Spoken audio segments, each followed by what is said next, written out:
Igual que en los métodos anteriores o con las fuentes anteriores, pues tenemos un U más B de entrada. Hablamos de U más B. Y este ingresa a un devanado primario. Aunque no está bien del todo decir primario. ¿Por qué? L1. Porque en realidad no es un transformador, es simplemente un choque, una bobina.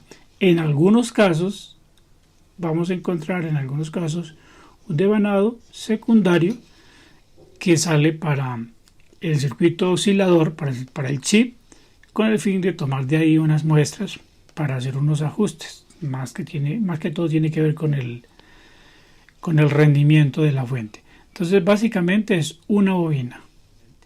Luego de ese devanado vamos a encontrar un diodo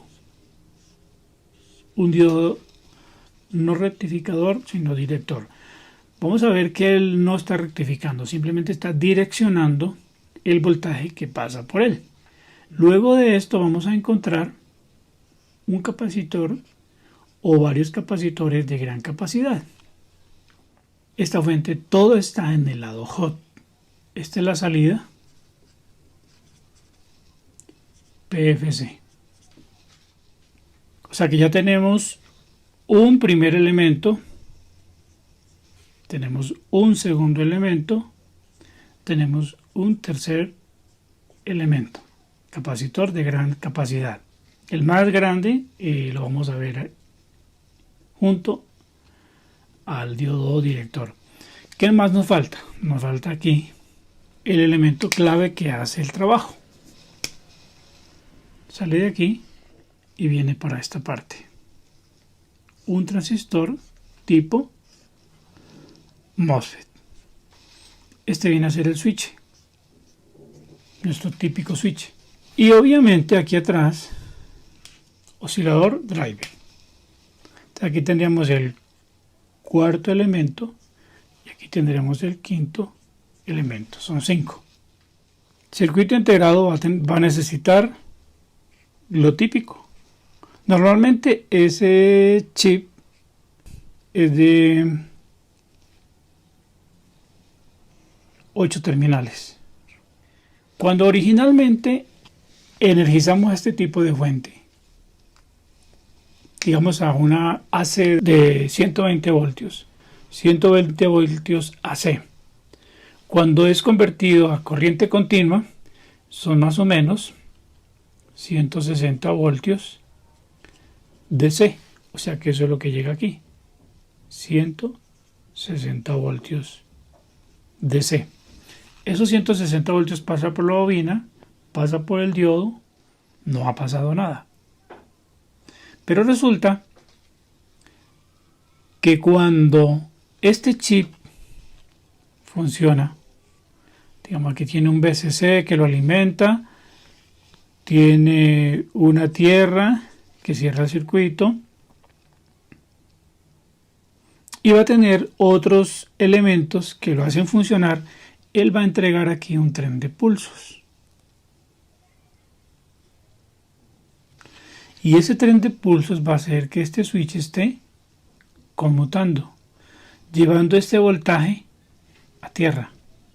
Ese comportamiento de este transistor aquí me va a conformar o me va a generar un pico de voltaje. Eso está diseñado y está calculado para que con esta bobina aquí se genere un pico de voltaje que es de aproximadamente unos 400 voltios. Pico, 400 voltios. El diodo no lo rectifica. Esos pulsos pasan acá.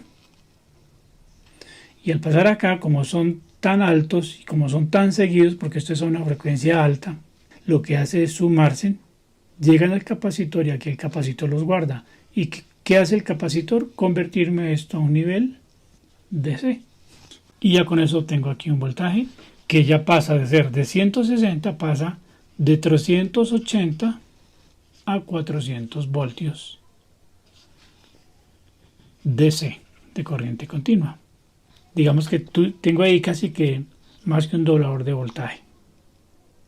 Cuando la fuente deja de trabajar, este voltaje se reduce nuevamente a los 160, que entrarían cuando esté al valor de los 160 voltios. Si esta fuente está a 220 AC, ¿cuánto tendríamos de corriente directa con solo rectificarlo? Si hacemos el cálculo de 220 por 1.4, dice que tendríamos 308 voltios DC aquí. Entonces ya no serían 160,